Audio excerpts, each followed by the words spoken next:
Good afternoon to the members of the committee, Education, Culture, Youth and Sports, support staff, radio listeners, televiewers, those following via social media,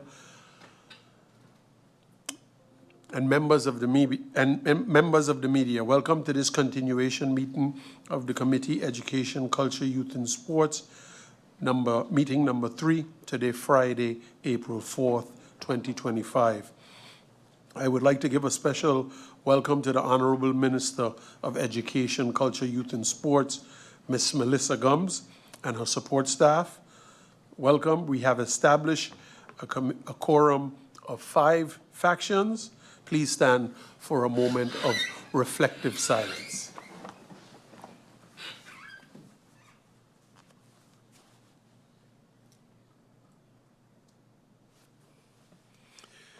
Thank you. I have received notice of absence from MP Shamira Roseberg and MP Ludmila De Weaver. I have no notice of lateness. Are there any notifications? MP Janssen. Thank you, Mr. Chairman. Good afternoon. Notice of lateness from MP Weaver and notice of absence from MP Shamira Roseberg. Thank you. Thank you, MP Janssen. Are there any more notifications? Thank you for your notifications. The agenda point of this meeting, State of Education Report 2020-2022 IS 886 2023-2024, dated June 28, 2024. We go over to the agenda point. Parliament received the State of Education Report 2020-2022 on June the 28, 2024, from the then Acting Minister of Education, Culture, Youth and Sports, the Honorable Mr. Lyndon Lewis. In the cover letter, the Minister mentioned that this report compiled by the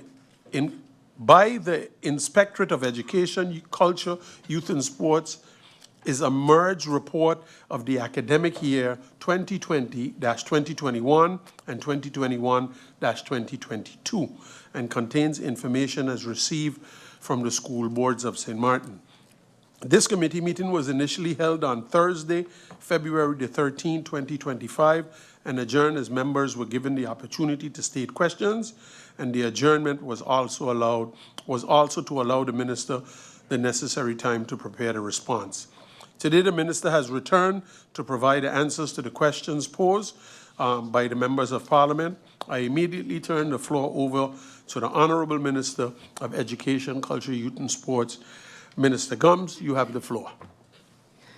Thank you, Mr. Chairman, and good afternoon to yourself, revered members of Parliament with us right now, those joining online.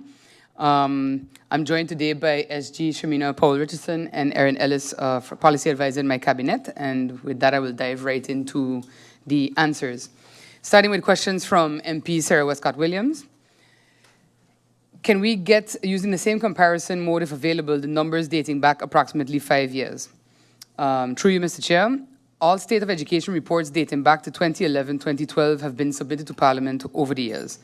However, I have resubmitted the merged reports for 2015 to 2018, along with the reports for 2018, 2019, 2019, 2020, and the merged 2020-2022 report.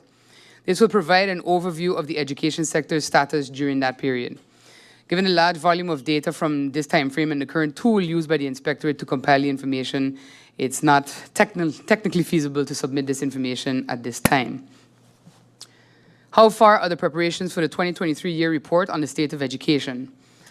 Division Inspection is in the process of making final corrections and additions to the draft State of Education report for the year 2022 to 2023. I anticipate that once it has been completed and I've managed to review and approve it, it will then be provided to Parliament by the end of the second quarter of 2025. Where does the ministry stand right now with the education review? And very specifically, there are approximately 10 general recommendations in the area of educational improvements in that report. Through you, Mr. Chairman, after receiving the initial findings of the interim report of the Education Review, the Department of Education of MECIS conducted a comparative analysis. The analysis concluded that the two proposed priority areas mentioned in the interim report, strengthening the education system and providing a continuous learning path, aligned well with the ongoing work of the ministry. The Ministry of ECYS budget for 2022, the National Development Vision 2020-2030 and beyond, the Objectives for Education Governing Program 2021-2024, and the MECI Strategic Plan 2016-2026. So, in reviewing the final report of the Education Review, the Department of Education concluded that there was a need for the scope of the plans of action to be broadened to include policy and implementation actions related to improving the quality of education in general. To address this, the Department of Education decided to add a third main area, infrastructure. So the three proposed plans of action are strengthening the system in which education operates, providing a continuous learning path, and infrastructure. A consultant was hired to draft a plan of approach to education review to provide a straightforward roadmap for efficiently executing the recommendations of the education review in a synchronized manner. The plan of approach was presented for decision-making in 2024 and was approved by the Council of Ministers in December 2024. The Ministry is collaborating with the TWO to draft plans of action for several projects that will address the recommendations. Next question, is this report and the recommendations in the education report any type of basis for what the ministry is doing in terms of improvements in education? And if that is so, can the minister provide, based on recommendations in that review, an update? As mentioned in the previous response, the recommendations from the education review align well with the plans of the government and the Ministry of ECYS. Therefore, the 10 recommendations are integral to the ministry's ongoing initiatives. The ministry has identified three main areas under which the recommendations are categorized. Strengthening the education system, which addresses recommendations 5, 6, 7, 8, and 10. Providing a continuous learning path, addressing recommendations 2, 3, and 4. And infrastructure, addressing recommendations 1 and 9. All recommendations from the education review are being addressed either through the ministry's ongoing work or in collaboration with the TWO and or the NRPB. The 10 recommendations include establish a reliable and sustainable data registration system for key figures. So to address this, a ministry management information system is being developed in collaboration with the NRPB and TWO. And I believe we just signed off on that. We had that launch yesterday, actually, which is why SG was not present yesterday. Recommendation 2, improve the educational process. So that includes drafting a policy and roadmap for secondary education reformation, conducting research on FBE, which was launched in February 2025, conducting research on CECYSA CVQs, consultations with stakeholders on the draft report regarding that are ongoing, and research on the return of investment on CAPE, IB, and VWO has been completed, and preliminary work towards drafting a strategy to improve access, efficiency, and effectiveness has begun. Recommendation 3, provide a continuous learning path. So the roadmap for the implementation of the special education policy and the development of the national decree for special education funding has begun. The establishment of the ECD implementation trajectory is ongoing in collaboration with TWO. And to facilitate a smooth transition between education levels, we're working to align the curriculum across all levels and effectively prepare students for tertiary education, which has begun with a focus on the transition to higher education in the Netherlands. 4, enhance the connection between education and the labor market. So the establishment of the Raad van Onderwijs en Arbeid, the ROA, which will facilitate the recognition of training companies, is ongoing. 5, develop a mature governance structure. This includes transforming the division of public education into a public entity, developing a framework for uniform reporting in collaboration with SOAB, which is an ongoing project, establishing an external supervisory system under the Education Supervision Ordinance, which is currently under review for ratification and implementation. 6, ensure up-to-date and adequate legislation. So finalization of the Education Supervision Ordinance and its delegated legislation is ongoing. The ministerial regulation for ROA member profiles is in progress. The Higher Education Ordinance, the funding decree, and related legislation are being finalized. The study financing delegated legislation is in the final phase of ratification. The national decree for the Education Supervision Ordinance and amendments to the Landsbesluit bekostiging onderwijs are ongoing. And a review of the function book for education and compensation all fall under this particular recommendation. Number 7, organize an efficient and transparent budgetary system, so developing multi-annual budgets, which is an exercise that is ongoing. strengthening financial accountability, so establishing a standardized reporting structure, supporting school boards with providing audited financial reports as part of their subsidy requirement, and developing a risk management framework for educational facilities, all of which is ongoing. Number 9, guarantee the basic conditions for quality education. So the school repairs have been completed. There's an update of teaching materials. Hiring and training the required number of qualified personnel is also required under this recommendation, as well as upgrading ICT facilities in schools and digitizing the education system. And the last recommendation was to analyze efficiencies in the education system in order to establish a more efficient and effective school transportation system, which is ongoing, and reviewing the education funding model, which is also an ongoing project. The next question from MP Westcott. School busing, where do we stand with school busing? What are the improvements? Agreements have been signed with 25 of the 26 bus operators who are providing school busing services, and the ministry is in the process of rolling out the fleet management system with plans for full implementation as per August 2025. The MP asked about synchronization of the government's plans in connection with the country packages. As mentioned previously, Mr. Chairman, the points of attention stemming from the education review were and continue to be in line with the ministry's plans and the National Development Vision 2020-2030 and beyond, and many can also be found in the country packages and the governing program. MP mentioned there's a synopsis of the early childhood development centers. It has been determined, according to that particular item in the country package, that there's no seamless transition from early childhood to kindergarten, elementary, etc. And is there a plan to deal with that specific matter? Yes, through you, Mr. Chairman, to MP Westcott, progress has been made in addressing this issue. The ECD policy framework was recently approved, marking a significant step toward improving early childhood education and ensuring a smoother transition from early learning to formal schooling. In addition, the Department of Youth and other key stakeholders have been actively reviewing policies and developing strategies to bridge this gap. A critical next step is hiring an ECD expert to develop an ECD curriculum guide, which will provide structured guidance for early learning programs and ensure alignment with primary education. To further support this transition, the Department of Youth, in collaboration with VSA, has developed program quality and early childhood services in St. Martin, establishing minimum standards. These standards, which align with the ECD policy framework, focus on health and safety, so ensuring safe, hygienic learning environments, child protection, so implementing policies to safeguard children from abuse and neglect, staff qualifications, establishing training and certification requirements for caregivers, inclusive education, thus ensuring equitable access for children with special needs and exceptionalities, parental engagement, strengthening partnerships between parents and ECD providers. These efforts, combined with curriculum alignment, teacher training, and enhanced parental engagement, are part of a broader strategy to establish a seamless transition from early childhood to primary education. The ministries remain committed to finalizing and implementing these initiatives, with further updates to be provided as progress continues. Question 7, where do we stand regarding the pool of teachers? Is there an indication of a teacher shortage?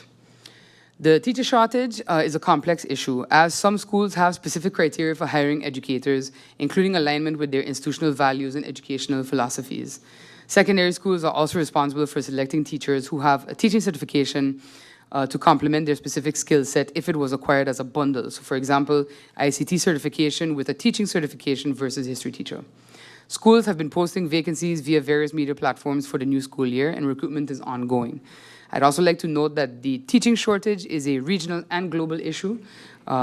Many countries, even in the Netherlands, are experiencing a shortage of teachers, especially for specific subjects at the secondary level. Next question, is there any data about the teacher training course and its delivery of teachers? According to data from USM, the teacher training program continues to produce graduates annually. In 2023, USM, in collaboration with the University of Virgin Islands, awarded Bachelor of Arts degrees to 8 teachers and Master of Arts degrees to 2 teachers. MP then asked, she would like to be able to ascertain what our teachers training course has done for providing teachers on the island, and could that link be made tying into that same question about teachers? And if the possibility was the criteria for study financing, was it waived in favor of giving more persons the opportunity to study to be a teacher? Is that still in place? And is it necessary to have it? So the Professional Development Program, through you, Mr. Chairman, is a program that has been designed in collaboration with school boards to provide in-service training to teachers. Through this program, teachers who do not yet meet all the qualifications to teach in St. Martin's schools are afforded the opportunity to gain said qualifications.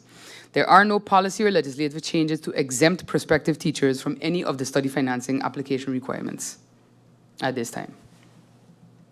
Moving on to questions from MP Egbert Duran. We've seen a report from 2020 to 2022. Is there any reason why we are seeing this report now and not earlier? Is there any effort for the reports to be earlier moving forward so we can act quicker when we see certain things that need addressing? Specifically in this case, the State of Education report was submitted to Parliament by the then Acting Minister of Education, Culture, Youth and Sport, Mr. Lyndon Lewis, in June 2024. In general, the documents required to compile the report sometimes arrive from schools with errors. Upon arrival at inspectorate, the head inspector assigned to the specific school reviews the documents. If corrections are needed, the school manager or director is notified with a CC to the school board. If the corrections are made and submitted in a timely manner, the data is entered into an overview form. The senior head inspector reviews the compiled data while preparing the State of Education report. If any discrepancies are identified, the report is sent back to the head inspector for further verification. Once finalized, the report is submitted to the division head for a final verification before being forwarded to the Secretary General for review. SG then submits the report to the minister or follows up with the division head if further clarification is required. A key challenge in the process of generating these reports is the timely resubmission of flagged documents. Despite the respective board being included in the communication, corrections are sometimes delayed, which affects the verification of totals and leaves the relevant chapter incomplete. Additionally, without a formal enhancement mechanism, there's often a lack of urgency in the process. It is also important to note that the inspectorate currently manages all data manually, as at this stage, no information management system is in place. However, that will change in the future.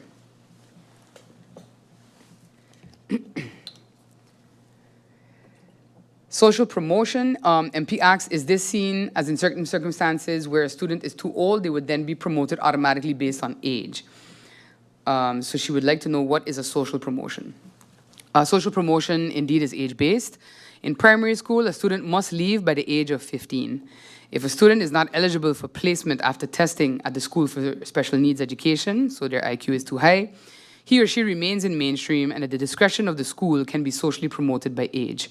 There is no stipulation on the number of times a child can repeat at primary school level.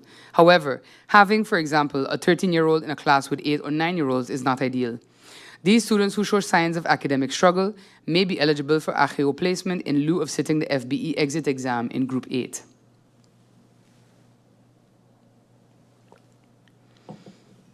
Without the publication of the budget 2025, how will the ministry execute the payments of the subsidies? Without an approved budget for the running year, government spending is restricted according to Article 100 of the Constitution, permitting only essential financial operations, which includes the funding of education. Without an approved budget for the current year, the parameters of the approved budget of the previous year, so the 2024 amended budget, are applicable, of which there is sufficient budget available to accommodate the monthly disbursements. The next question from the MP. I brought a proposal for policy change within the ministry regarding children that turned 4 after October. Ministry reported they're already busy with it and will be ready by March. I would like to know what is the update, because according to me, the registration for schools is going to start within short. So the current framework indicates that a child can be admitted to school when they are 4 years old. The policy regarding this is that a child can enter school on the first day of the month in which they turn 4, provided there is space.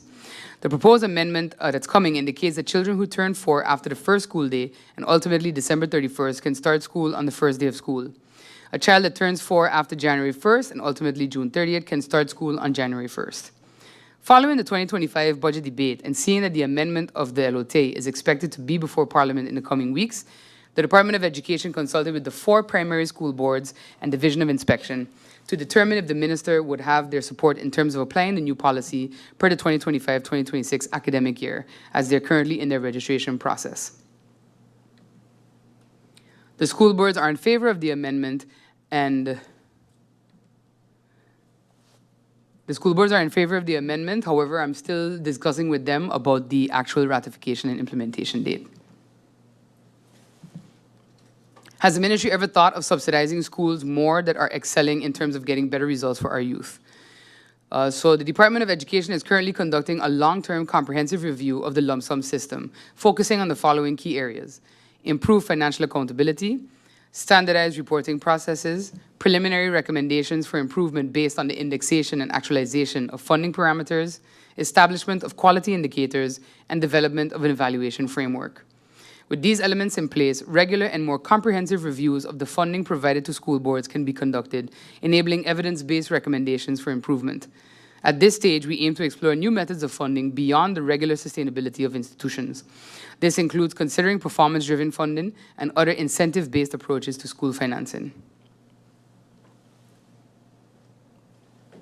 Moving on to questions from MP York.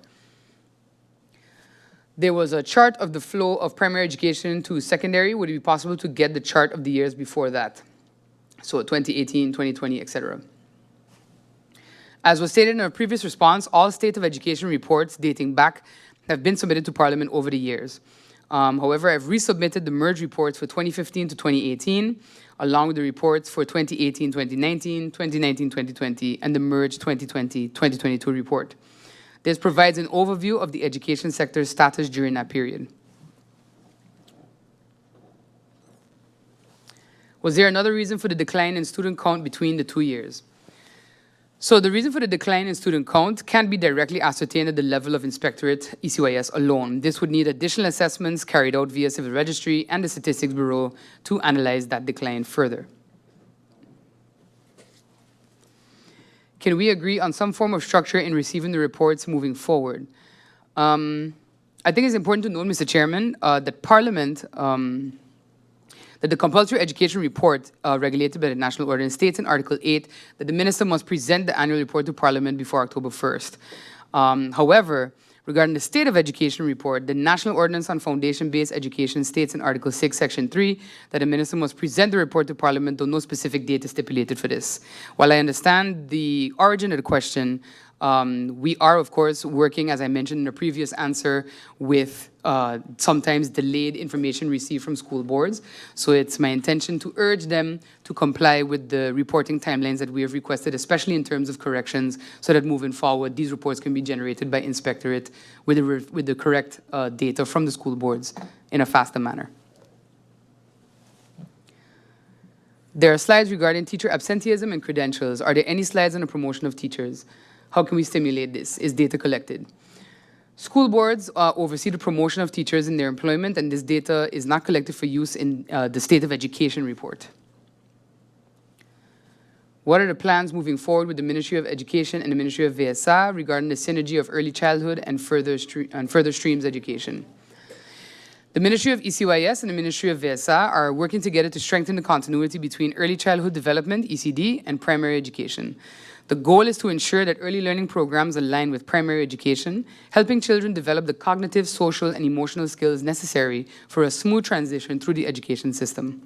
To achieve this, both ministries are collaborating to align curriculum frameworks, teaching methodologies, and developmental assessments in the ECD sector. A key step in this effort is the recent approval of the ECD policy framework, which lays the foundation for strengthening early childhood services. Additionally, ECD minimum standards have been developed to enhance the quality of early learning programs. Moving forward, the Ministry of ECYS is in the process of hiring an ECD expert to develop said ECD curriculum guide. This guide will provide structured guidance for early learning and ensure alignment with primary education. Other key strategies include curriculum alignment, teacher training, parental engagement, standardized assessments, and revision of the daycare ordinance.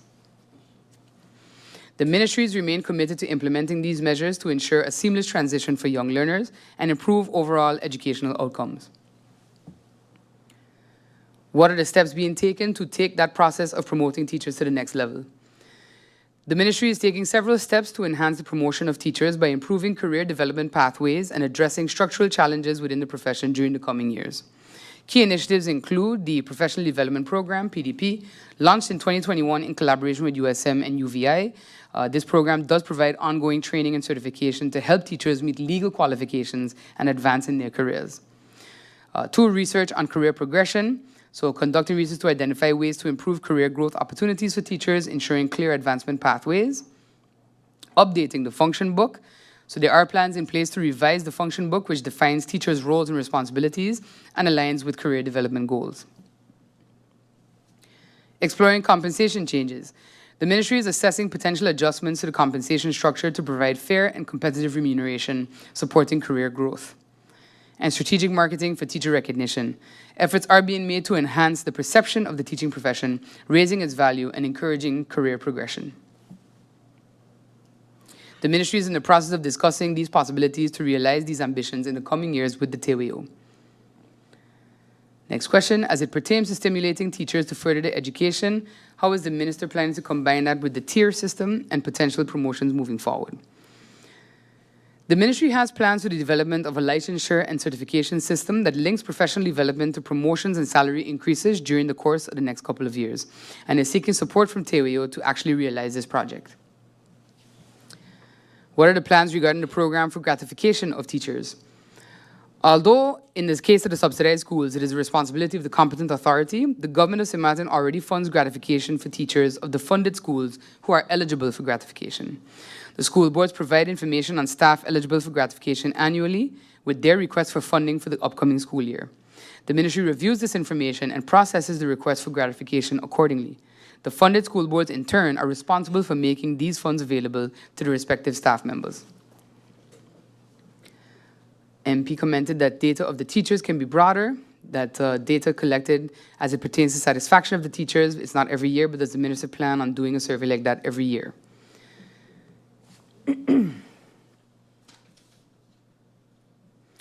So the satisfaction of teachers is influenced by various factors, such as work environment, work conditions, relations, and the content of work, and this is indeed the case with any employee satisfaction survey. At this stage, there were no plans on doing a survey on teacher satisfaction every year. In private sector, there are different ranges that you can do these types of satisfaction surveys. However, we are in discussion to see if it is something that can be run every year. Currently, though, agreements have been made because public education teachers are taken up in government's own employee satisfaction survey, and the intention is to repeat that after 3 years, so the next will be 2026 by the Ministry of General Affairs. For the subsidized school boards, however, they are actually responsible for gauging that for themselves. So I can encourage them, and I do encourage them, to develop some surveys and implement improvements based on their outcomes, especially since retaining and attracting qualified teachers and other educational professionals remains challenging. Okay. Based on how much money is spent on the buses every year, the former minister talked about a hub system. I would like to know, seeing that that would have an impact on the bus system, is that being taken up in any plans moving forward? What ramifications would that have for costs in the budget? The current focus of the ministry, through you, Mr. Chairman, is on the implementation of a fleet tracking system, a student monitoring system, and the full implementation of the newly introduced service level agreement between government and the bus operators. Once the monitoring system has been fully implemented, parties will engage in consultation with partner ministries, including TEAD, Justice, and VRAMI, to explore further possibilities regarding a hub system. But at this time, there is no plan on paper for that. What is the synergy between NEPA and study finance? What is the minister's views and plans? In accordance with the applicable study financing legislation and policy, study allowances are awarded to eligible students attending NEPA. The study allowances were increased to cover the cost of NEPA school fee, which is much higher than compared to SBO institutions regionally. This notwithstanding the fact that NEPA is fully subsidized by the government of St. Martin. The MP asks, what is my view and plan? I'm a strong believer, and I believe this question is repeated later on by another MP, but I'm a strong believer in vocational education. I do believe that it powers our economy if we look at what our economy is based on. So it's my intention moving forward as well to consult with all stakeholders, private sector, NEPA, and the Department of Education and Study Financing to see how we can strengthen the output of NEPA. MP further asks, what are those numbers? How many students graduated through NEPA by way of study finance, and how many were not accepted but denied? In 2020, 9 students were granted study financing. In 2021, 6 were granted, none denied, 1 graduate. In 2022, 13 were granted, none denied, 2 graduated. In 2023, 7 were granted, none denied, 1 graduated. And in 2024, 7 granted, none denied, and 3 graduated.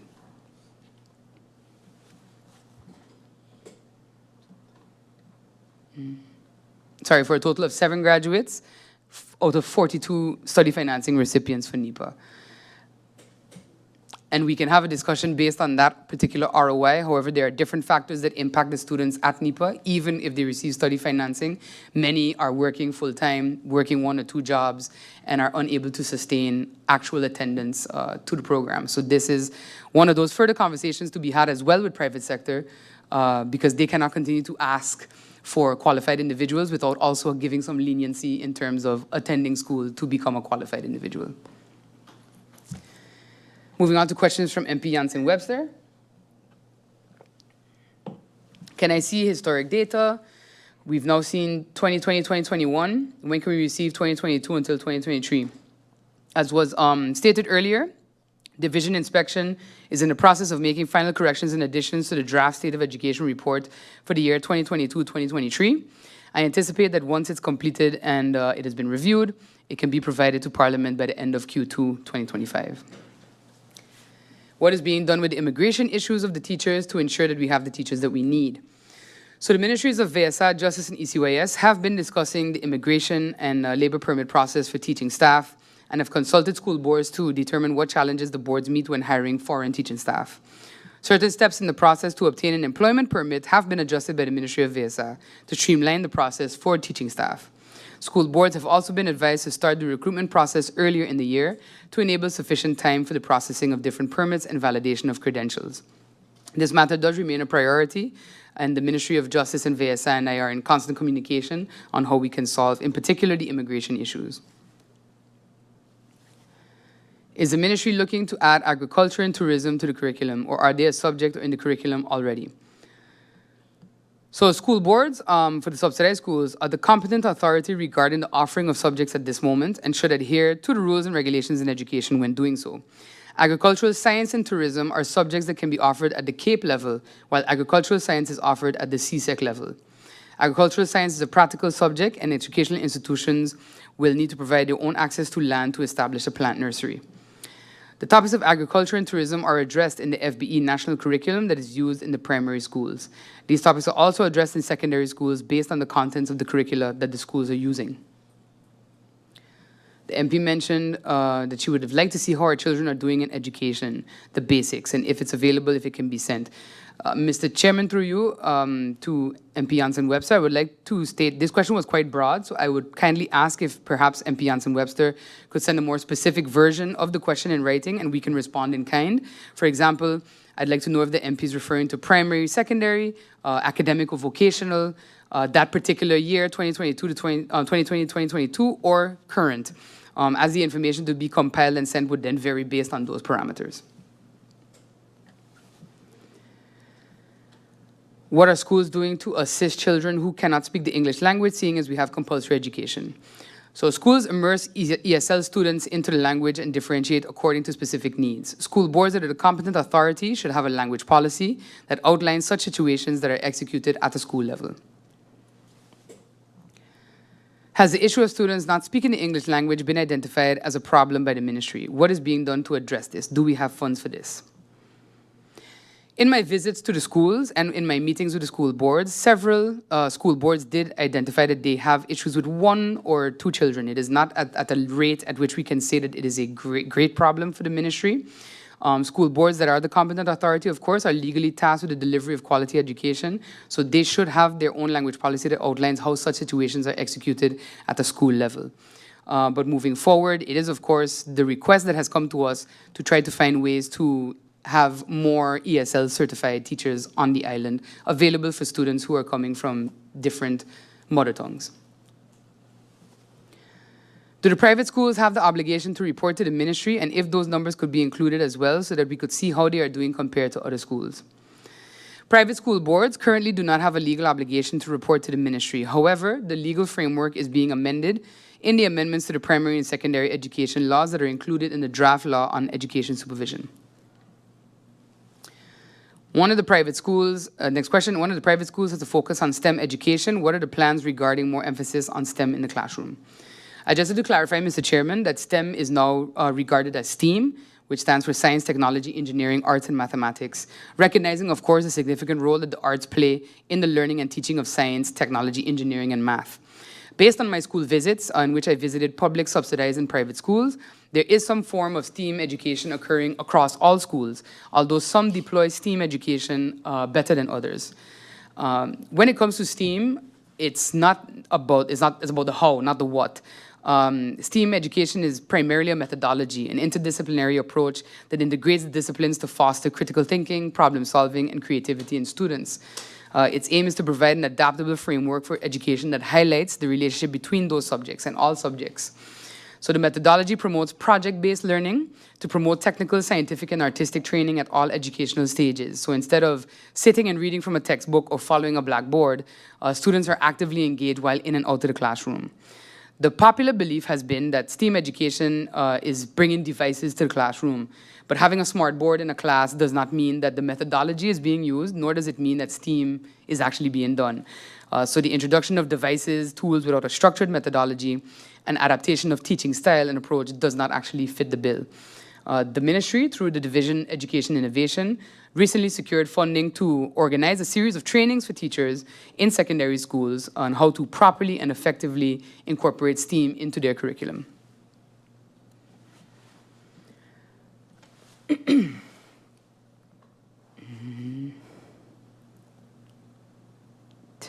Is the ministry working with the Labor Ministry to bridge the gap in the workforce?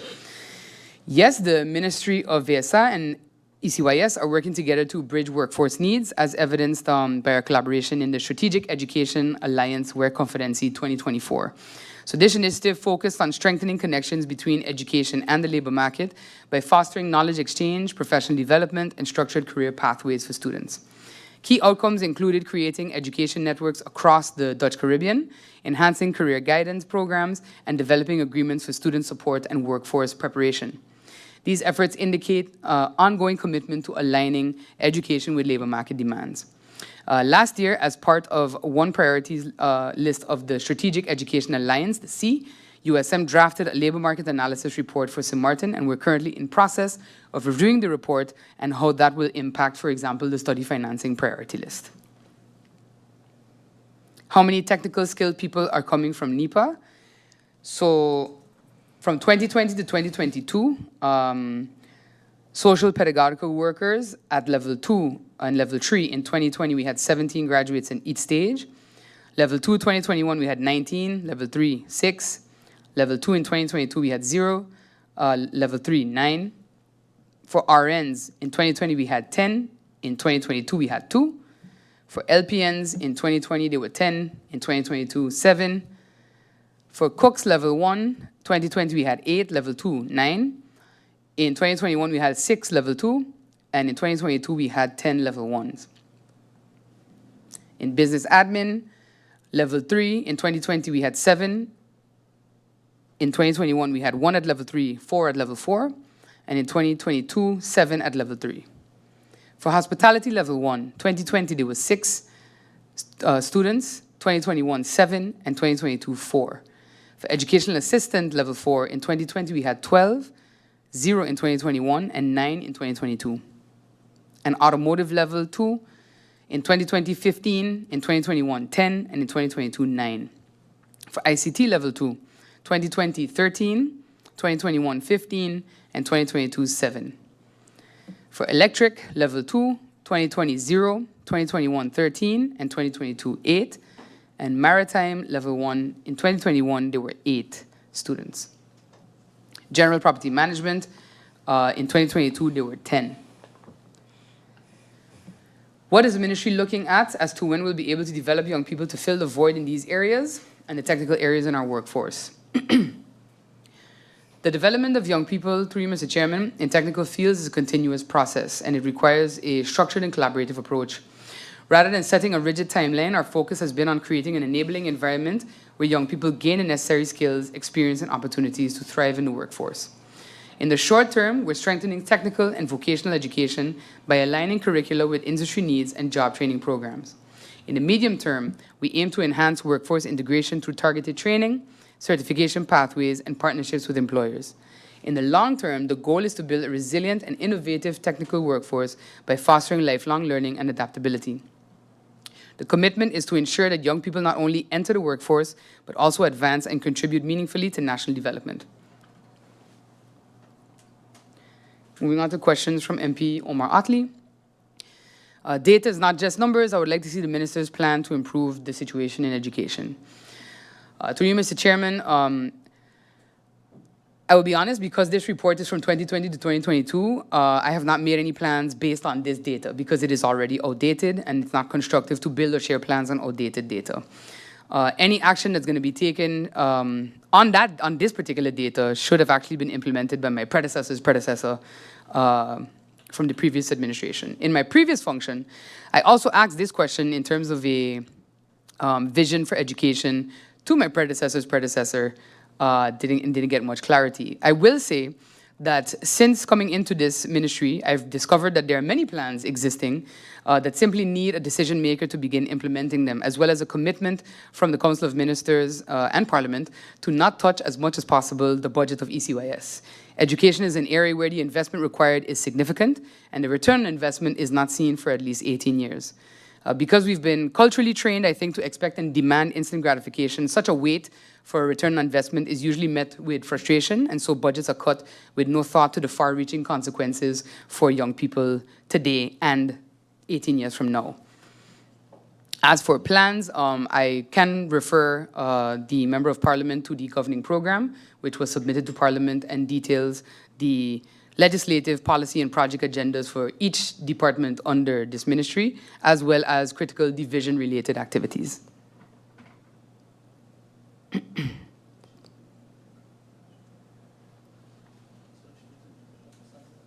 Next question. Is there data on literacy, numeracy achievements, data on special needs schools, data on curriculum and curriculum reform? There is preliminary data on literacy and numeracy achievements among students in Group 3, Grade 1 of all funded primary schools from 2023, based on a pilot and initial assessment of the Early Grade Reading Assessment, EGRA, and Early Grade Math Assessment, EGMA. The ministry will be conducting the assessment again in 2025 to obtain a more robust pool of data and is working to expand the assessment to Group 5 or Grade 3 as well. The ministry also obtained data in 2023 to inform the drafting of the special education policy and the full implementation of special needs services in the coming years. The ministry has started the process of the FBE review, and researchers from the Climb Foundation are currently out in the field collecting data about the FBE system and its curriculum in particular. I myself attended the first town hall meeting regarding the FBE review Wednesday night in Dutch Quarter. Lastly, the ministry is in the process of concluding a research report on possible adjustments to the manner in which vocational education is delivered. The research compiled data from educational stakeholders as well as the private sector and is currently in the consultation phase.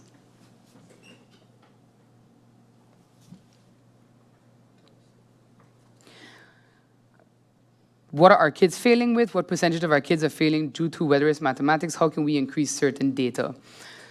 This information, at the time that we came to Parliament, Mr. Chairman, was still being compiled. So I would ask the Parliament's indulgence to send it on in writing with a breakdown from the public education side regarding the requested data. The data of students that are non-nationals was not given. The data of student nationalities was not flagged as relevant by the then minister, thus said data is not compiled. This can, however, be done in the future, and I will consult with the ministry if this data, if it will add value to our decision-making process moving forward. Next, the MP said, the data that I see is up to high school. We have a problem after the children leave. What is the data of students that return home as well? Currently, data on students returning home is not tracked by the division study financing. The division tracks graduates, but this is very much based on contact that students themselves have to maintain with the division, and communication is often a hit or miss. I myself recall when I returned after my studies, I had to inform that I was back on the island.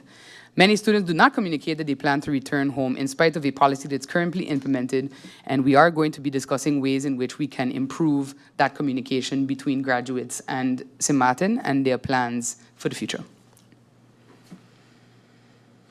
MP said, I heard the minister's plan was to implement surveillance in school buses and that it was cut during the budget. Correct me if it's wrong. Is it part of an amendment to come later? The capital investment for the fleet management system has been included on the CapEx budget 2023 and 2024. The implementation of this system is ongoing. As such, the amounts have been reserved and are no longer included in budget 2025. The minister brought amendments to the budget. Is minister aware that none of the issues fall in your ministry? Are the amendments safe for MECIs? The amendments brought forward by the Ministry of ECYS have not been identified to have any issues, if I get the question correctly. Moving on to questions from MP Dimarla Bega. What is the failure rate for the lower forms? Failure, termed as retention in education, can be found on page 20 to 27 of the State of Education report that outlines promotion and retention in primary education, and pages 46 to 51 for secondary education. And what are they failing in? So the competent authority, being for subsidized schools, the school boards, determines its own promotion passing requirements. For public education, it is the ministry. As such, the rightful authority indicates which subjects have had a low success rate. And for public education, I have requested that information, and I can send it on to the MP in writing. What are the exact criteria for passing and failing? As I mentioned, for school boards, they are the competent authority to establish promotion criteria. As it relates to passing rates in VWE or HAVO and the then PSVE, now VBC, for exam classes, this is regulated in the legislation. The MP also asks what constitutes a student staying back. And for the students who stay back, if they just miss the mark by a small margin, is there a possibility for them to go to summer school, take a course during the summer? So again, that goes back to the regulations and criteria established by the competent authority for the school boards. They would also have to determine if a summer school is something that they would want to undertake. For public education, however, the ministry can discuss the possibility of a summer school bridge. And I understand that's very much an American system methodology, but it is something that we can discuss and see if it's possible. Moving on to questions from MP La Cruz. If the minister can sit with the Minister of Justice and come up with a plan. Yeah. Just one moment, please. How many more questions you have? I'm not trying to rush you. I want to take a 5-minute adjournment. I still have from MP La Cruz, waiver. Okay, I'm going to adjourn Yeah. 5 minutes and I'll be back. All right. Meeting adjourned.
reopen the meeting.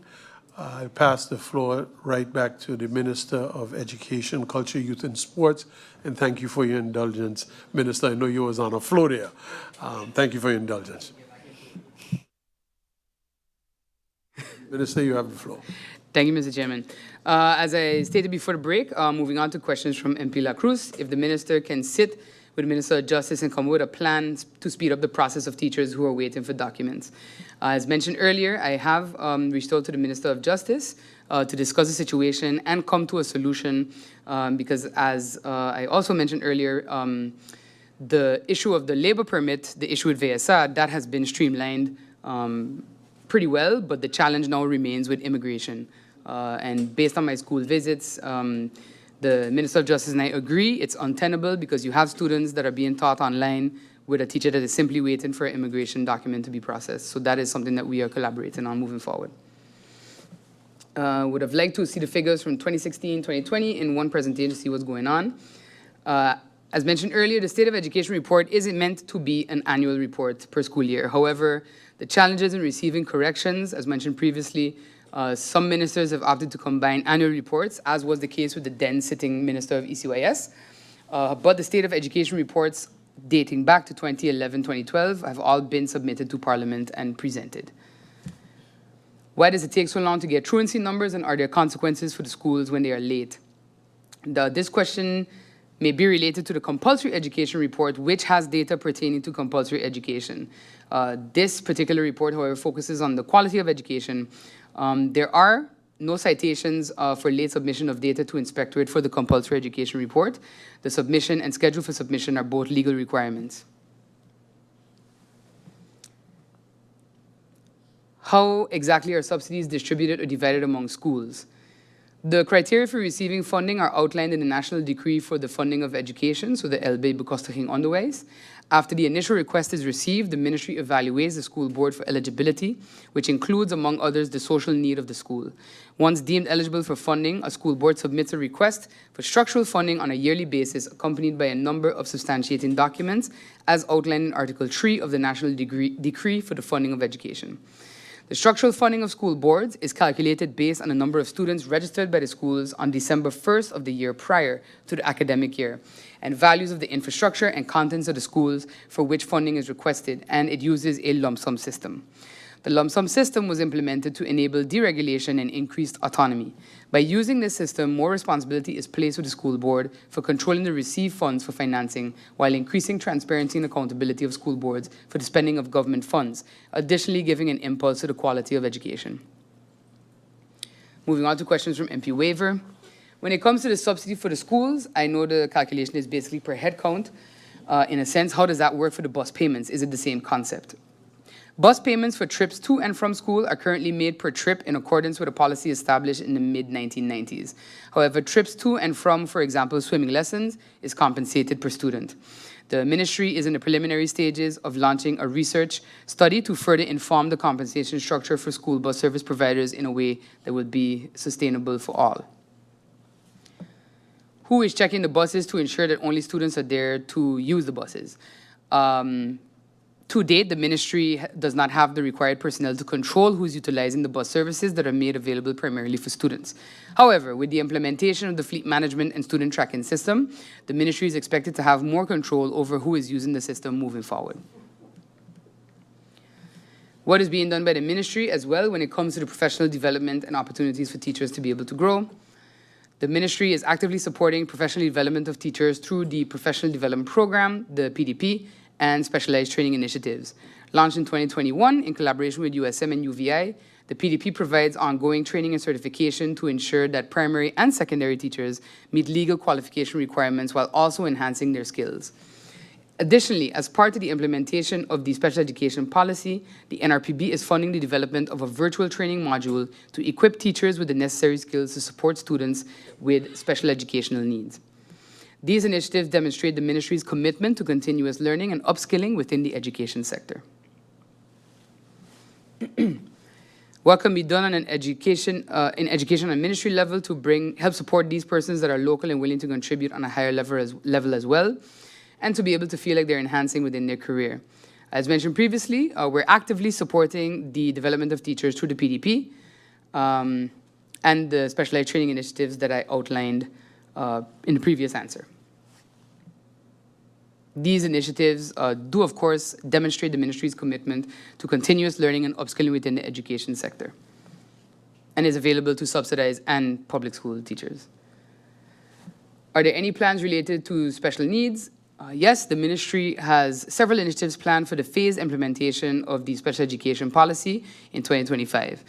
These include drafting a policy roadmap, developing a virtual teacher training module funded by the NRPB to enhance educators' ability to support students with exceptionalities, and establishing a special education funding framework to ensure the transparent allocation of resources to schools. These efforts aim to strengthen the support system for students with exceptionalities and improve inclusivity in education. How can the ministry assist with subsidies to foundations that are catering to special needs? As mentioned previously, the ministry is in the process of establishing that funding framework to ensure transparent allocation of schools to students, of resources to schools for students with exceptionalities who are enrolled in the regular education system.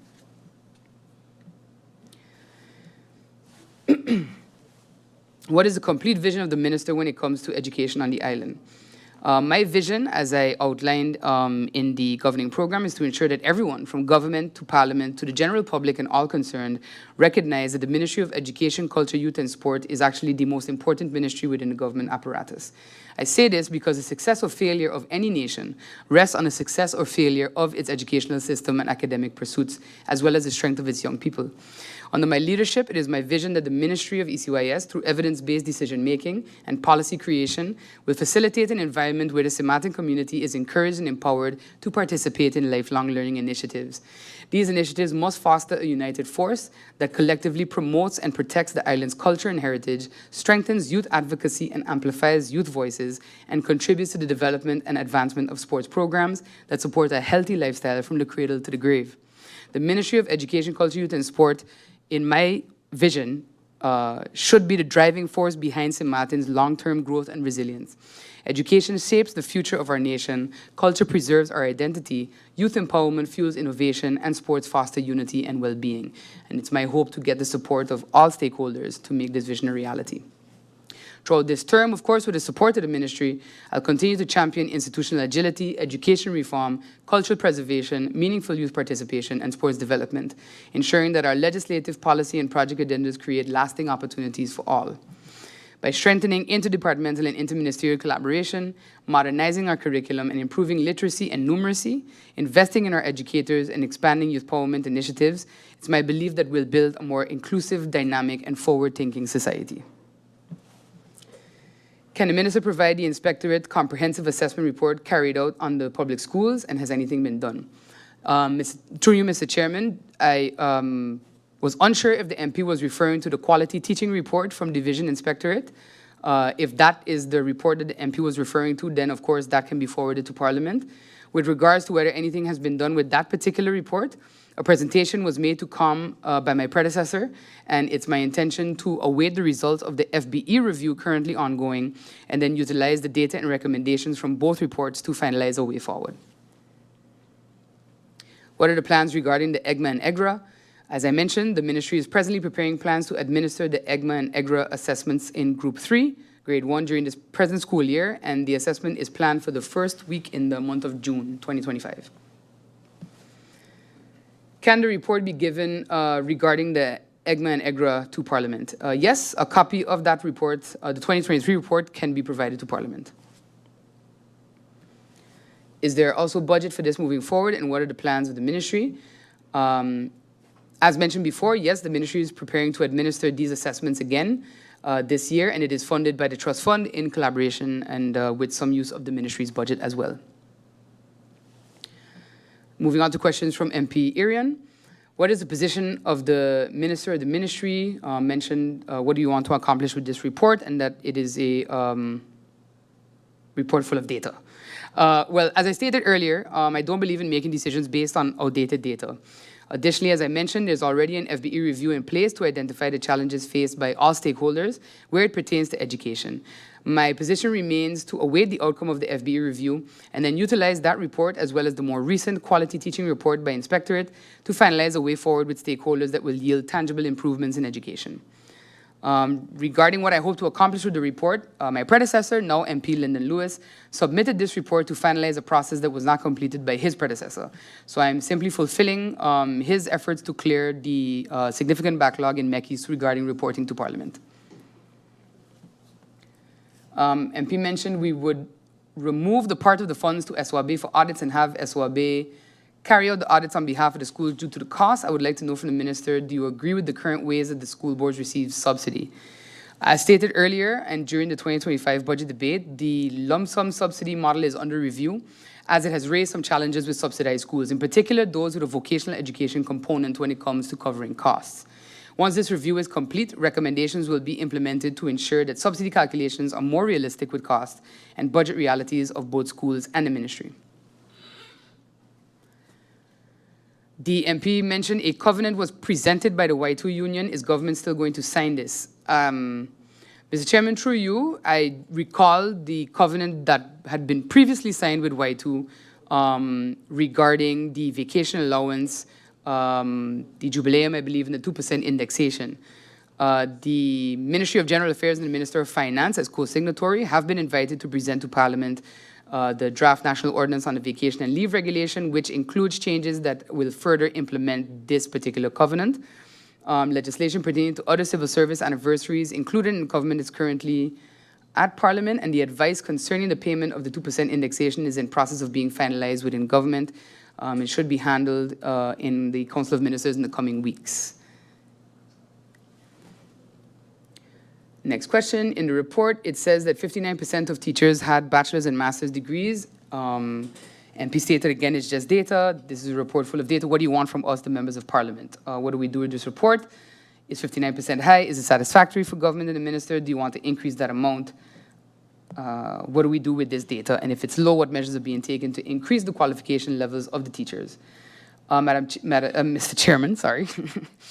Mr. Chairman, through you, indeed it is a report full of data, as most reports tend to be. I'm here to present this report at the request of Parliament, as it was submitted by my predecessor as part of the process that was not completed by his predecessor. This is primarily why the data is outdated. 59%, to my professional opinion, is not high. And while that percentage is part of an outdated data set, you can extrapolate that even more recent years will not represent a significant shift in the educational level of teachers. Thus, there's a focus on improving the professional and personal development of teachers at the primary and secondary level through the PDP program that I mentioned earlier, and other efforts coming through the Trust Fund and TWO. As for what I want from the members of Parliament, it's relatively simple. As I mentioned earlier, education is a sector that requires heavy financial investment with a prolonged return on said investment. So I would say that consideration of MPs when drafting budget amendments that may negatively impact this ministry would be what I would like to ask for. I say this because when we look at education and even culture, youth, and sport, there are many structural things that need consistent funding. So when you cut the budget of ECYS, you risk STEAM methodology subscriptions for software that is presented as a service. You risk critical infrastructure improvements, the general maintenance of schools, and much more. Mr. Chairman, MP Irion stated, we have to look at the scholarship program to get children in the program and waive the cost, but it was not clear what program he was referring to. So with your indulgence, if possible, that he could. Because I have an answer, but I don't know if it's what you were actually asking. Okay.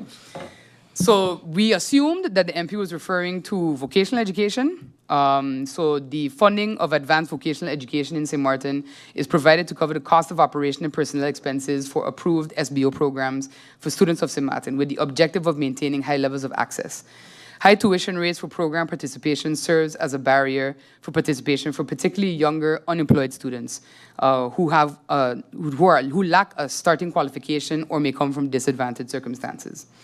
It has also been noted that the cost of tuition to participate in advanced vocational programs has increased significantly during the past 6 years. And this, of course, stems from the high cost of vocational education. As was said on our school visit to Sundell, for culinary, you could crack an egg, but you can't uncrack the egg. So the cost simply increases.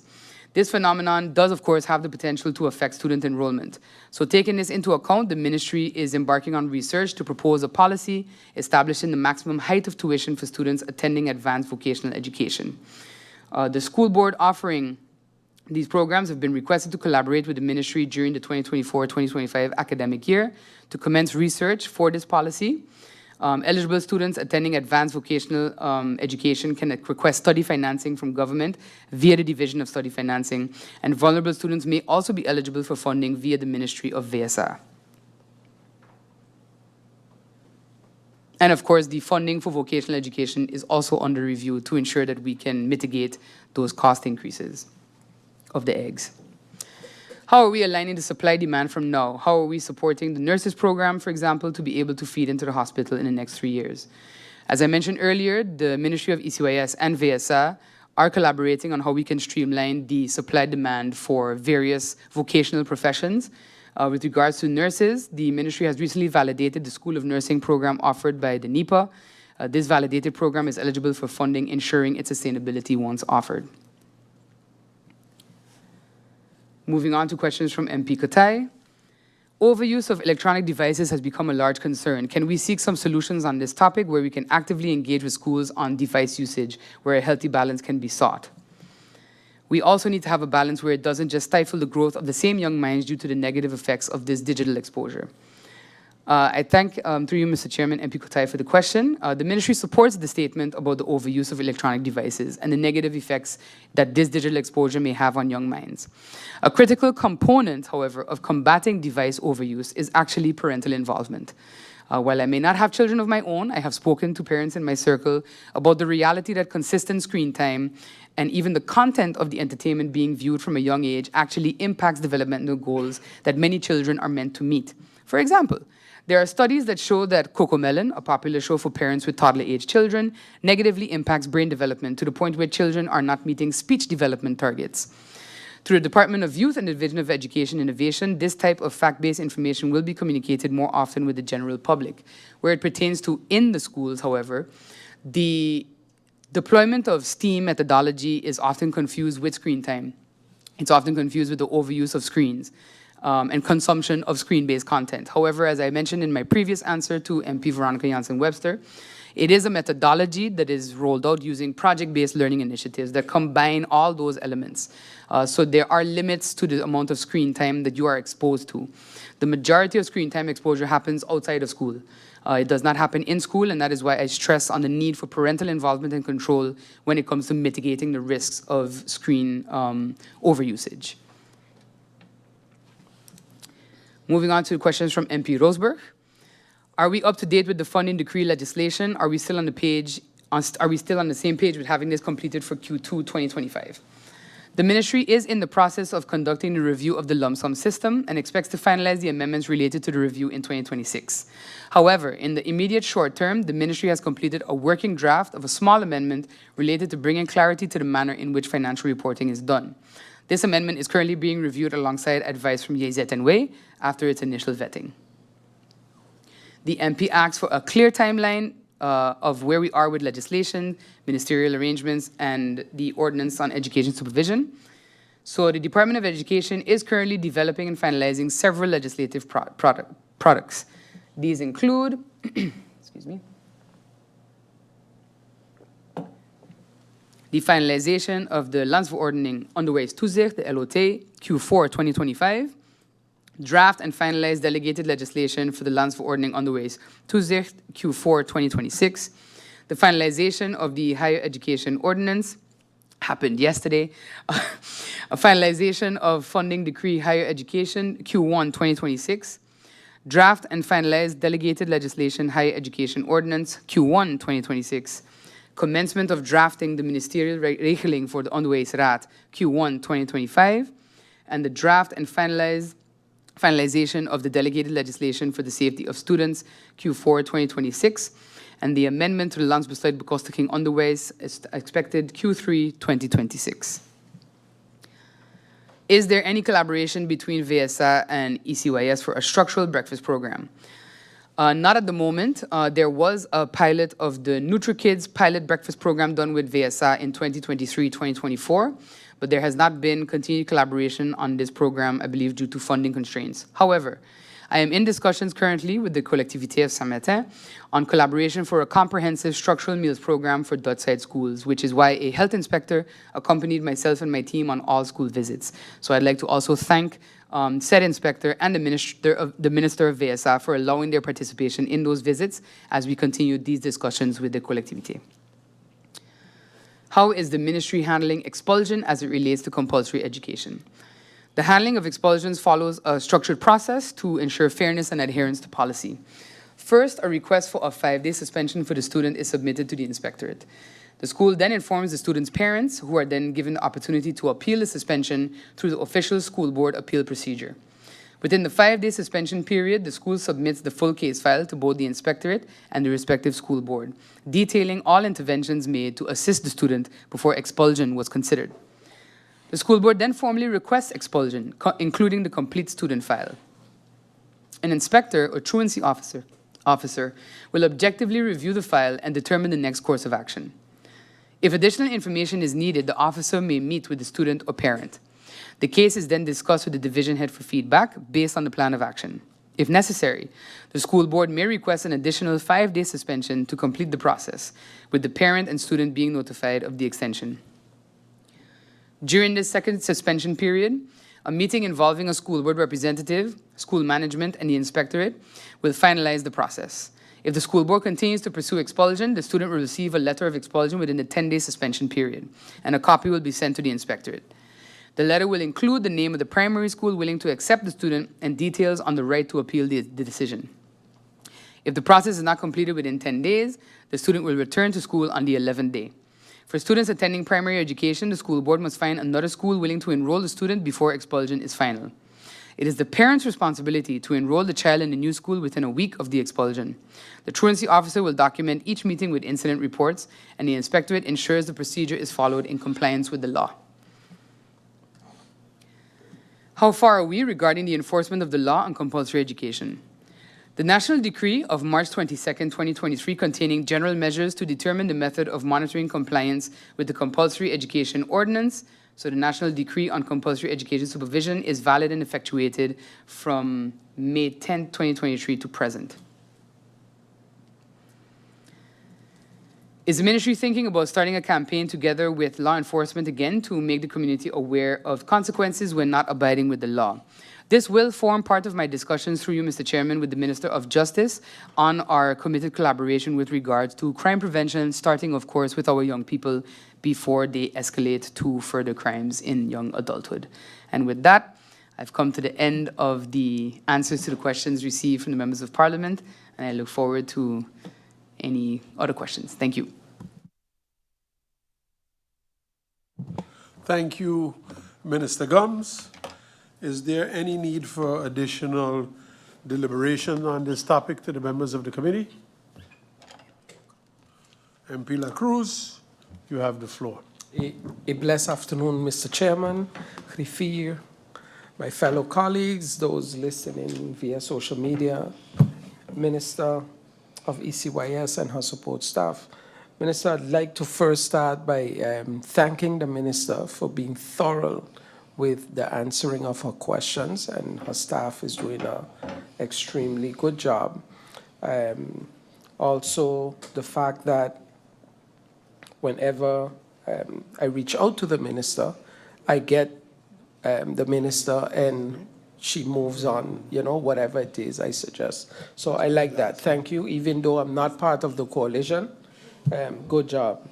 Madam Chair Lady, Mr. Chairman, the Minister mentioned that when it comes to expulsion, it starts with 5 days suspension. I always thought it was 1, 3, and then 5 days. So maybe you could look into that. I think if there's a problem and the first resort is sending a child home 5 days, it's kind of heavy. Then not a clarification, but a question, and I already had a discussion with the minister, but I'd like it to be documented, and it is concerning the museum on St. Martin and Heritage Department. So if the minister could give us an idea of what exactly are the plans. I understood that the museum receives funding from the Department of ECYS. But I understood also that it is not enough. So the minister told me that she has some plans moving forward with that, but I'd like those to be actually on the floor of Parliament so I could hold her accountable to it. Thank you, Mr. Chairman. Thank you, MP La Cruz. MP La Vega, you have the floor. Good afternoon, Mr. Chair. Good afternoon to the Khafir, my fellow colleagues. Good afternoon to the Minister of ECYS and her support staff. Great to see you here for the second time this week. Going over the state of education, as you stated, in your opinion, the #1 ministry in the country, because the children are our future indeed. Through you, Mr. Chair, to the Minister, I was pleasant to see the installation, so to speak, of the fleet management system for the school buses. Me being a resident of the cul-de-sac area, the traffic situation is crazy. And when I saw this, I said, okay, I'm sure this is going to be a prerequisite of establishing the hub system, as you stated. Because one of the main issues the community schools parents would want is to make sure that their children are safe on the buses to and from school. Me growing up in Virginia and doing elementary school, taking the bus from 7, 8 years old is a normal thing. But here, some parents are a little adhesive to dropping their children to and fro. So I'm looking forward to this working out well. I foresee it working out well. You also made mention, through you, Mr. Chair, that I wouldn't say much thought, but nothing, you said hasn't been anything on paper as yet for the hub system. So I just encourage the ministry to, start taking a look at that, because I foresee this working out great, and subsequently the hub system. Also, through you, Mr. Chair, to the minister, you also made mention of the ministry need for funds, which we all know. The budget for ECYS isn't enough, and to have education and sports in one ministry is alone a task. So we have spoken numerous of times in person, like MP La Cruz said. So, you're always receptive to conversations, things like that. And one of the things that has been mentioned on the floor of Parliament through the years is the levy on gas and diesel, which I know the ministry plans to work on, but I just want to reiterate that this will be a great way to bring revenues to the ministry. And I remember Mr. Chair, MP Myers also stated in previous meetings that it doesn't have to be 1 cent. It could be more than 1 cent. I can't list the many times I go to the grocery store and, they don't give me back the right change, 2 or 3 cents. Sometimes I ask for it. Sometimes I just leave it slide. So I don't think anybody will mind missing a couple cents, knowing it's going to a great cause. And also a sports lottery. We also spoke about that. I know that's in your plans as well. I believe Aruba has a great system like this up and running. So these are two ways that we could generate revenue for the ministry in the near future. And with that being said, keep up the good work to you and your ministry, and that'll be all. Thank you, Mr. Chair. Thank you, MP La Vega. MP York, you have the floor. Thank you, Chairman. Good afternoon to you. Good afternoon to Khafir, honorable colleagues, those listening, the Minister and her support staff. I would like to thank the Minister for her presentation, her thorough answers. I do have a lot of questions based on the answers because they were so thorough. So I was listening very attentively. First couple of questions goes as follows. One of my questions were related to the timeline, or if you could establish some type of expectation not on paper, but just between one another, between ministry and parliament, on when state of education reports are brought to parliament. And I heard the minister said something of the sort of normally it's supposed to be before October of that year. And then later on, while answering another answer, the minister said that, or I think she said that, it's not meant to be presented every year. I think did I misunderstand that one? So if the minister could explain that one part, because look, I'm not looking for a date where the minister is being held to, but just for expectations purposes, I think the minister wants to answer. Yes, Minister, you've answered to that question direct. You have the floor. Need some water. Thank you, Mr. Chairman, for your indulgence. Just to clarify, the compulsory education report by law has to be delivered by October. That's different from the state of education report. So the state of education report does not have a date specifically. I would like to establish one, but that's something I would have to take up because, of course, the difficulty in getting the data for this report was outlined in my answers as well. So school boards, et cetera, correction of data. So I believe that's why an actual date was never provided. But just to clarify that it's two different reports that I was referencing. So compulsory education, October, but state of education, it just says you just have to submit it. Sorry? Yes, but it is yearly. There's just not a timeline in the year in which you'll receive it. However, that is something that we can look into in the ministry to set, like, instead of October, September. Thank you, Minister. MP York, you may continue. So thanks for that clarification. But that leads me to going back to my initial question. The minister just alluded to, Chairman, that it's something that the ministry could look into. But that was precisely my question.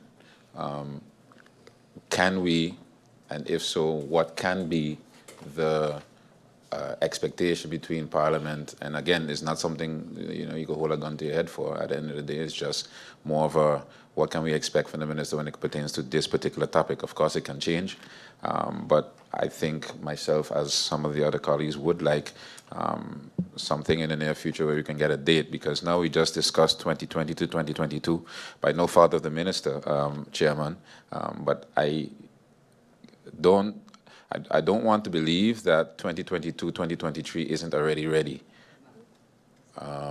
So, yeah, if we could get a kind of a timeline where that is concerned, it would be, I would appreciate it at least.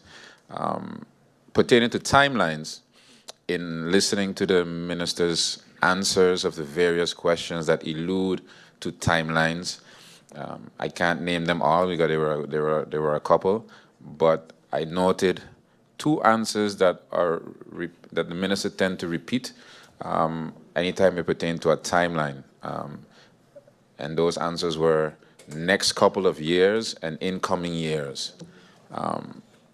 I understand the minister doesn't want to peg herself, Chairman, to timelines because I understand it can be perceived to be used against her in some way, shape, form, or fashion. But I think a lot of times when we ask for timelines and seeing that the minister has been on this side of the table, it's also to gauge how you question the minister as well, because to say we're going to ask every year the same question when maybe the minister knew initially it's 2 years, 2.5 years, 1 year. If we have that timeline, it saves the amount of questions being asked to the minister in that period, during that period of time.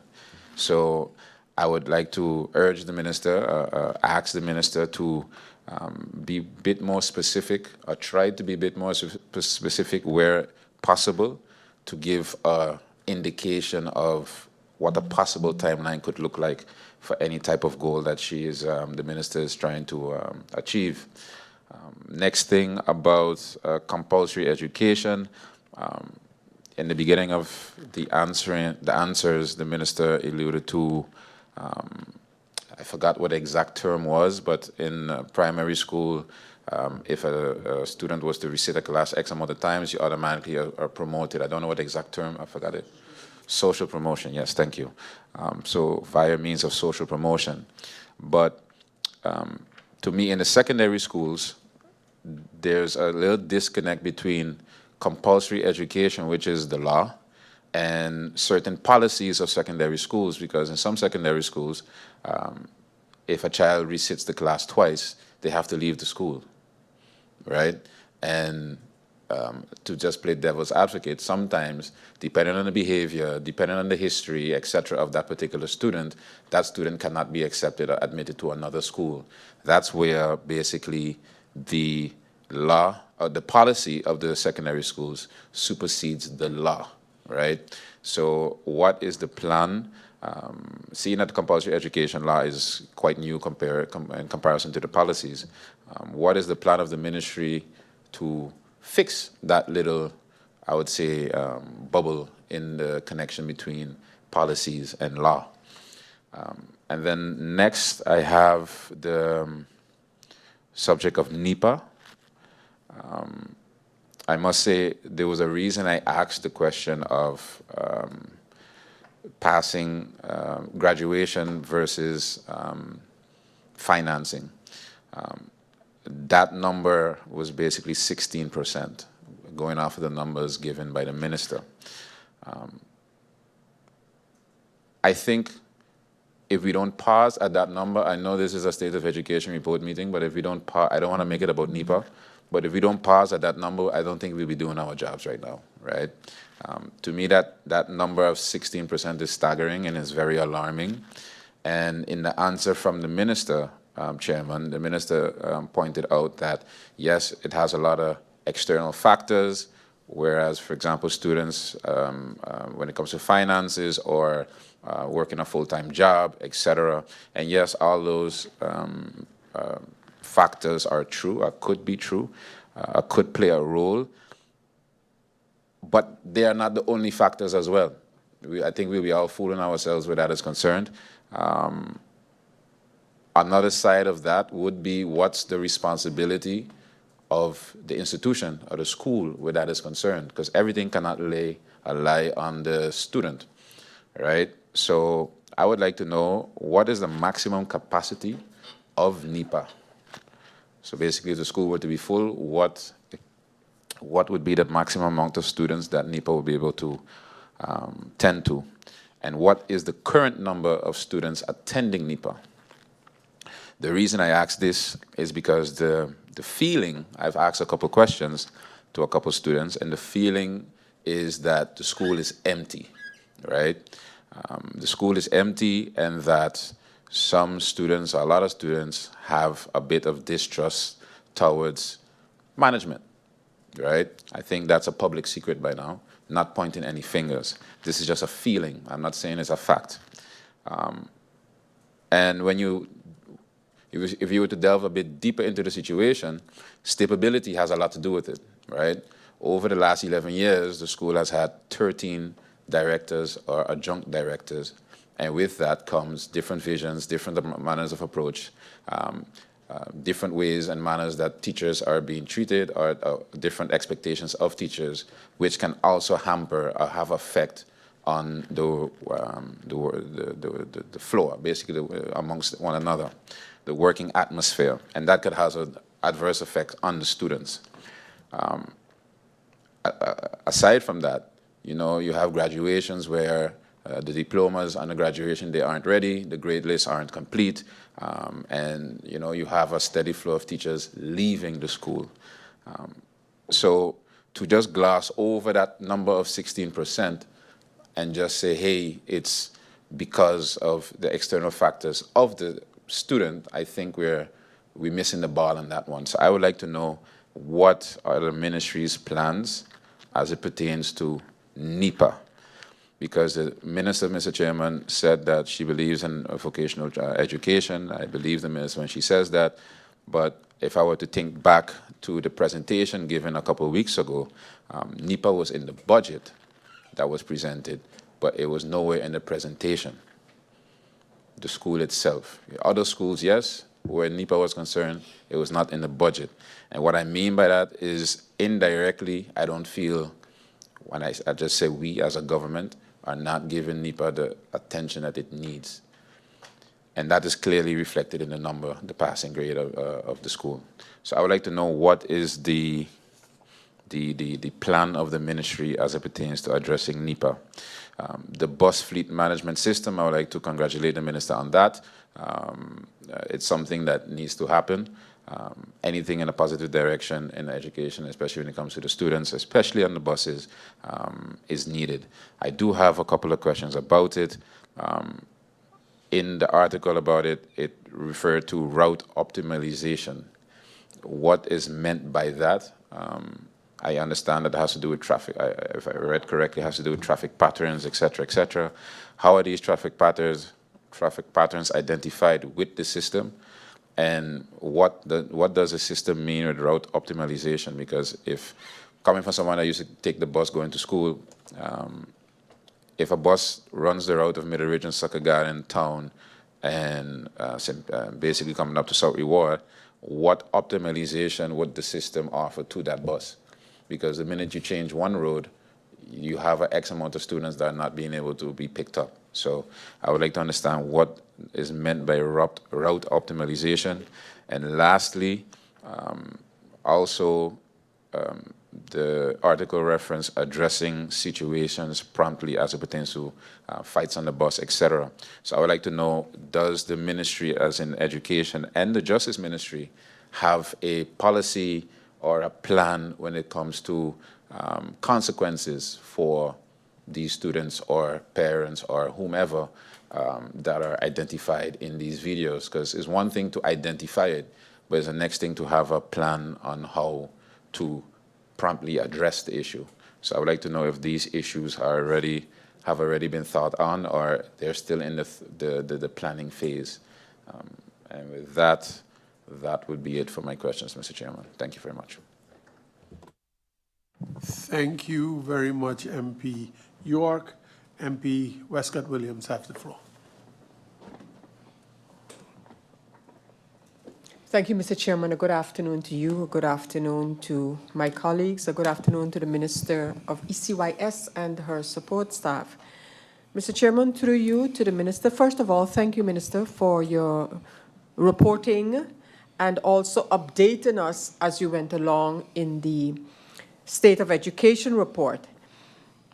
Mr. Chairman, I would like to know from the Minister how feasible it is for us to get a national overview of the following aspects in education. And I stress national because, of course, as being responsible directly for public education, I guess it would be less of an issue to get the information, but I would like to know from a national, so overall perspective, what are the programs in our schools that include parents? One. If it can also be ascertained whether these are programs that are ad hoc or we have schools of which it is a structural part of their program. So where parents are actually involved in a program of their children.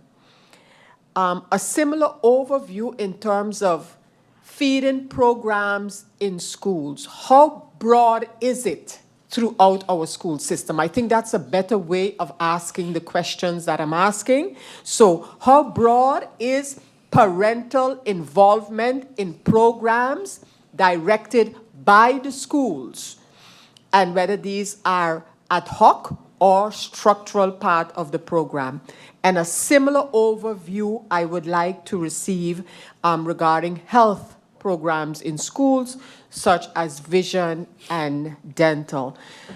Through you, Mr. Chairman, to the Minister. Minister, I want to get an idea as to how good are we overall at these type of things? And I know it's going to require time. I know you're going to have to go through some channels where the information is not in public schools, but I think just to get an overview as to how we as a nation are moving on these matters in our schools. And if the minister can somehow mandate that to be done or the information to be had, then I look forward to receiving it at the earliest possible time, but I don't expect it's something of now or tomorrow, for example. I mean, Monday, the minister coming back with it. So I don't expect that, but I really would like to know how good are we doing in these areas where our students are concerned. In case of parental involvement, feeding programs and health programs in school with an emphasis on vision and dental programs. Thank you, Mr. Chairman. Thank you, MP Westcott. The next MP is MP Waiver. You have the floor. Thank you, Mr. Chairman. Good afternoon to all present here, my colleagues, my honorable colleagues, the honorable minister, support staff, those viewing via whichever medium. I would first like to commend the honorable minister for the school visits that were done and were completed. I think even a precedent was set now that the private schools were visited. I'm not sure hearing that any minister has done that in the past to see that. And with that said as well, is the minister also looking to even go further and look at other institutions that are catering to our students? For instance, we have foundations such as the 721 Foundation that are catering to other students. We have, for instance, the Sister Basilia Center that's also catering to certain students, especially when it comes to special needs. And while we're on the topic of special needs as well, we speak about, and I'm happy to hear that a report is being done and the policies are being done, and I think you have the right person in your cabinet sitting next to you today that has been working on it diligently. But also, will there also be a definition as to what we consider special needs education? We are now in April. April is Autism Awareness Month, being one of them. And of course, when you say someone is autistic, the spectrum of autism goes beyond just a label of being autistic. So the approach of a person or a student having to deal with autism is completely different. So one person could have one approach towards another person, although dealing with autism in a whole. What are we looking at? Especially when we see that we have Prince William Alexander, and we say, and we say it broadly, that we cater to special needs, right? But what exactly will we be catering to when it comes to special needs? For instance, autism, and then the approach, and then, of course, the education for the qualified teachers, you know, because some students that are dealing with special needs need a one-on-one approach, right? Will we have that there? And then also when we look at other institutions, and I go back to one that I recently met with as well, the 721 Foundation, that also cater to certain special needs children as well within our community.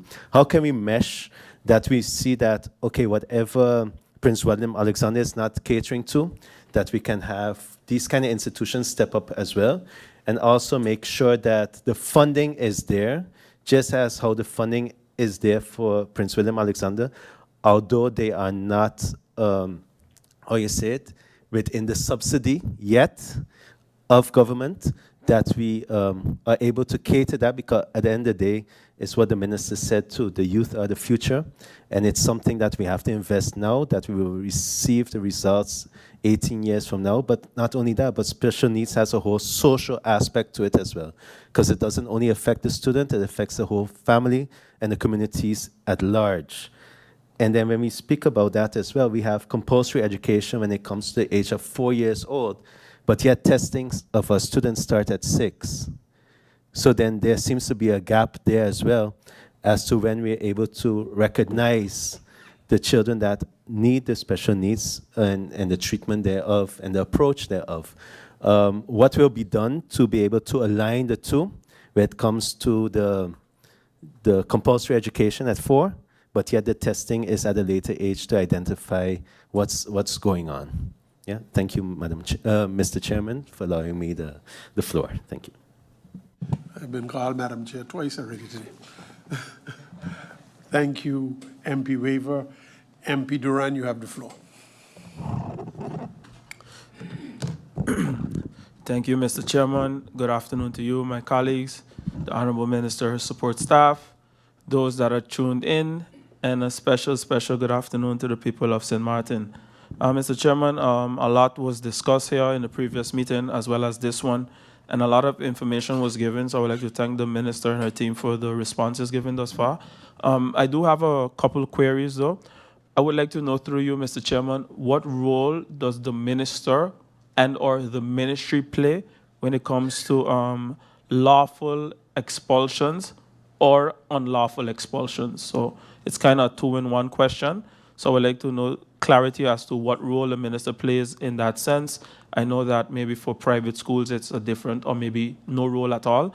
But with regards to subsidized schools and public school, I would like to know the role of the ministry. I would like to know if the minister, through you, Mr. Chair, has experienced any situation like this thus far, whether it be a lawful one, which nothing would be required, or unlawful one, and who determines the level of if it's fair or not. I would also like to know through you, Mr. Chairman, with regards to the NEPA, does government decide what courses NEPA offer, or is that a decision from the board, or is it a decision from the management? And if they don't, government does not decide, what role does government have in that regard in terms of determining the agenda, so to speak, in terms of what courses are offered?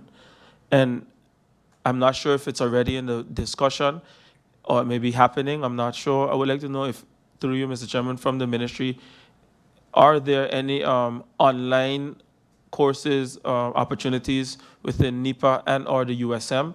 If not, can this be an option?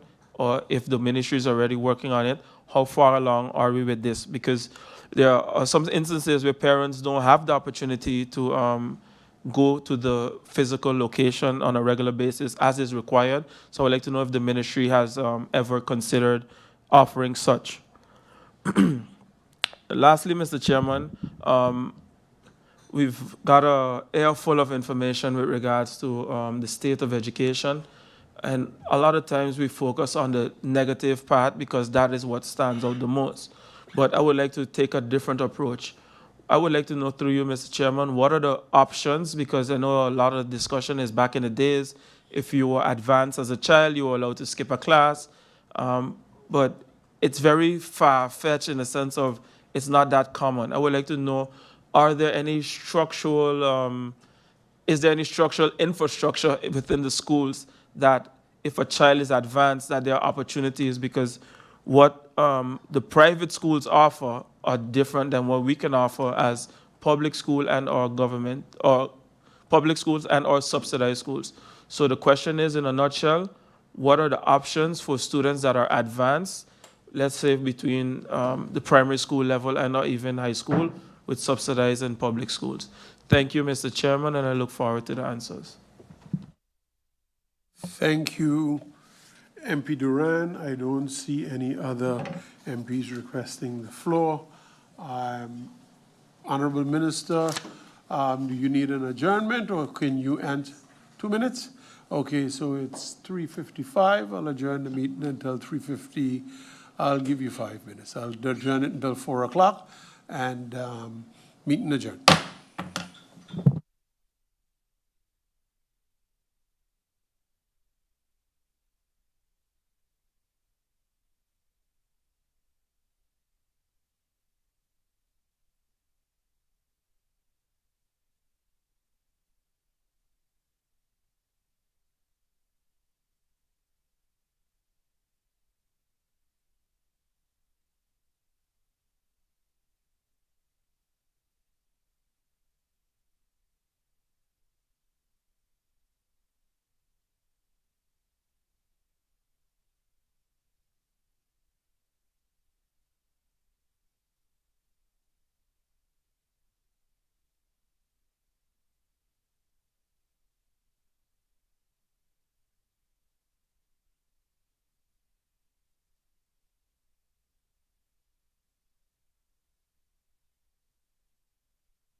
reopen this meeting of the Committee of Education, Culture, Youth and Sports. The minister made a proposal during the break to have the questions, the queries answered in writing and sent to the Member of Parliament, to the members of this committee. There was some was in favor, some would prefer for the minister to come back. I think because the minister also have to come back to give an update on the 2022-2023 report. I think it behooves us, excuse me? Yeah, I think I will accept that she sends the queries in writing. We'll close off this meeting, and then when she comes to do the other report, then we can go ahead with that. Yes, Minister, you have the floor. Yes, so just to clarify, the updated version of this report for the years, which has been requested by several members of Parliament, as I mentioned in my answers, will be submitted by the end of Q2. So once that is finalized and I've reviewed it, and it's my intention to do it as soon as possible because it has been quite some time. So I would like to submit the answers to these questions in writing, with the exception, of course, of the longer question that MP Westcott has asked, which requires us to go back specifically to the subsidized school boards and to the private schools, et cetera, and request certain pieces of information from them. Thank you. Thank you, Minister. MP Duran, you want the floor? The floor is yours, MP Duran. Thank you, Mr. Chairman. You see, I have no issue receiving it in writing, but my concern is that when we talk about that, there's no timelines to it. So you could say it on the mic. The Honorable Minister, MP. Honorable Minister has said that she will have the answers by Wednesday, MP. Okay, well, if that's the timeline, then I'm okay with that. Thank you. Okay. Thank you, MP Duran. MP York, you have the floor. Thank you, Mr. Chairman. Mr. Chairman, in posing my questions, let me start off by saying I have nothing, I don't oppose the minister answering questions in writing, right? But in posing my questions a while ago, I alluded to the fact that sometimes we gloss over things that are very important, right? And attention should be given to the things that needs the attention. And a good bit of my questions has to do with the 16% passing rate at NEPA. And I don't think answering those questions in writing does that subject justice. So I would, if it's possible, if we can merge some of these questions at the beginning of the subsequent meeting as it pertains to the next State of Education report, where the minister answers this question, I'm totally fine with that. But I think this should not be something that is glossed over and just shoved in ink. MP, that can be done. I think it's important to always to mention that as a MP, you always have the right to ask, the same, even if you want to ask the same question over and over and over again, it is the authority of the members of Parliament and as such this committee to ask. So I will ensure that at the beginning of that deliberation that the minister gives clarity on the 16% passing rate at NEPA. I'll take a note of that, MP York. Thank you. Minister, do you have any further comments? I just wanted to make a point on the, sorry, Mr. Chairman. Minister, just to note, and just for the general public to also note, I don't believe anyone in the ministry is glossing over data from the NEPA from the 2020-2022 State of Education report. As I stated several times during the meeting, that is outdated data at a time where we were also in the midst of COVID. So I would prefer to, I think it would be more valuable to wait for the 2023 report, because that will give a clear indication of where NEPA is currently at, of course, pending the 2024 report. So just to note for the public as well that that was NEPA then. We do not know what NEPA is now, and we will be able to discover that with the pending report coming. Thank you. Thank you, Minister. Are there any further comments from the members of the committee? No, and as such, I would like to thank the Minister for coming to the committee, answering the questions. I must say that your answering was thorough and clear and concise. I would like to thank the members of the committee for partaking in this session. Ladies and gentlemen, thank you, Honorable Minister of Culture, Youth and Sports, Melissa Gomes, your support staff for your presence here today in providing the necessary information. Ladies and gentlemen, we have come to the end of this meeting, and I thank you all for your participation. Have a pleasant weekend. God bless.